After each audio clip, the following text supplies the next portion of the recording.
ஆராசா சொல்றாரு, ஒவ்வொரு சாதியும் சொல்லி சொல்லி இவர் இவருக்கு கீழே இவரை மிதித்தால் அது சாதிய பார்ப்பனியம் சொல்றாரு. அப்ப அந்த அடிப்படையில் எல்லா சாதிக்கும் கீழே ஏதோ ஒரு சாதி இருக்குது. கடைசியில ஒரு சாதி இருக்கு, அதை விட்டுருங்க. ஆஹ் அப்போ ஒவ்வொரு சாதிக்கு மேலேயும் மேலேயும் 4 பேர் இருக்கிறான். 4 பேர் ஒரு மூஞ்சில மிதிச்சுக்கிட்டு இருக்கிறான், உன்னை அசிங்கப்படுத்திட்டு இருக்கிறான்.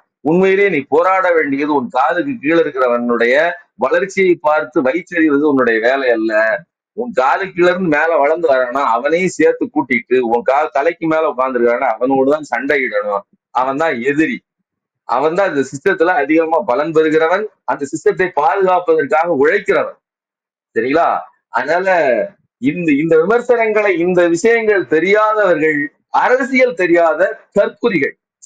ஒரு சொகுசாக வாழ்க்கை வாழ்கிற ஒரு முன்னேறிய சமூகத்தை சேர்ந்த ஒரு நடிகரையும் ஒடுக்கப்பட்ட நிலையில் இருந்து வந்து இவர்கள் தொண்டர்கள் கொடுக்கிற மரியாதை ஏற்றுக்கொள்கிற ஒரு தலைவரையும் சமப்படுத்தி பேசுவதற்கு அவர்களுக்கு அரசியல் விழியோ சமூக விழியோ சமூகத்தில் இருக்கக்கூடிய ஏற்றத்தாழ்வுகளோ புரியவில்லை.